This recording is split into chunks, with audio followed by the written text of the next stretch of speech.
Would you be comfortable living in a house that someone else had the key to? What if an underground tunnel led into it from a public park, where its windows could never quite close all the way? Would you trust it with your safety and your privacy? The internet is that house.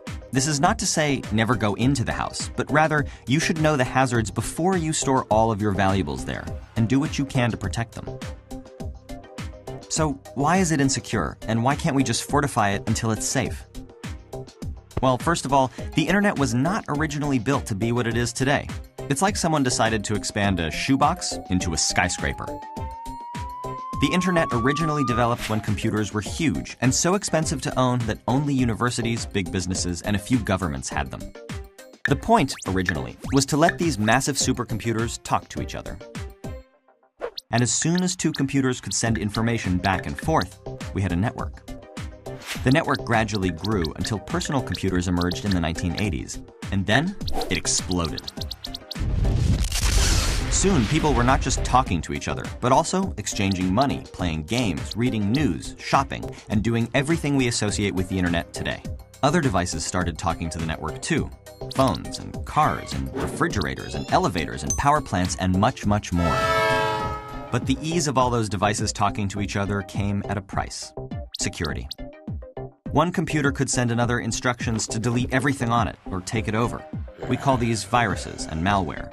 Or one person could steal another's identity by guessing, cracking, or extracting a password.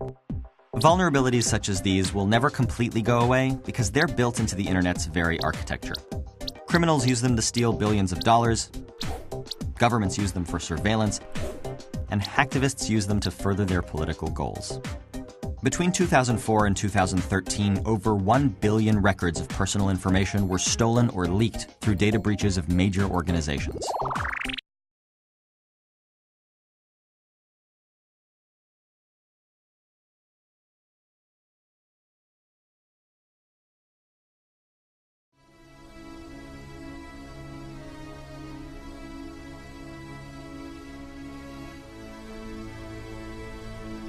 Chick-fil-A is reportedly looking into a possible cyber attack that may have resulted in customer data being stolen. If confirmed, it would cap off a year full of online security breaches from Home Depot to JP Morgan to Sony, of course, begging the question, will 2015 be any better? The largest breach of personal data ever in the internet age is prompting new warnings tonight about online security after hackers from Russia stole over 1 billion usernames and passwords. Evening, details of our top story are still breaking. Word coming down late this afternoon of what sources are telling us is a massive Chinese hack of U.S. government computers, perhaps on a scale never seen in this country before. The target, the agency that handles government employee records, putting at risk the personnel files of millions of current and former federal employees. You know, if you look at these, it seems that this isn't the first and last time that this is going to happen. Why is this happening so much, and how can it get to the point when you're now talking about Target, it could be upwards of 110 million customers affected? Yeah, this is huge. It's unbelievable how many people actually were hacked in this case.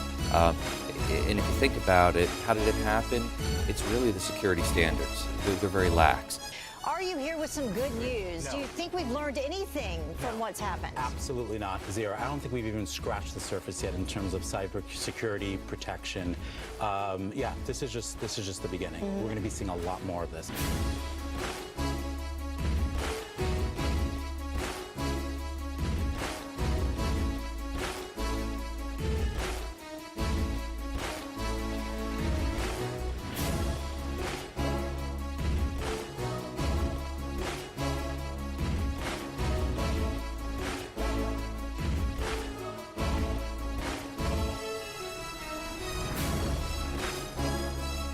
So it's interesting. You're not saying that, oh, you know, the hackers are just better. They're just beyond the capabilities despite our best efforts. You're saying best efforts aren't being made yet. Yeah, exactly. The technology that they're using right now with credit cards in the U.S. specifically, it's decades old. And it's not that secure. And that's a very big concern. It should be a concern for consumers. And the reason is they haven't spent the money, such as banking institutions and other areas where they should do that.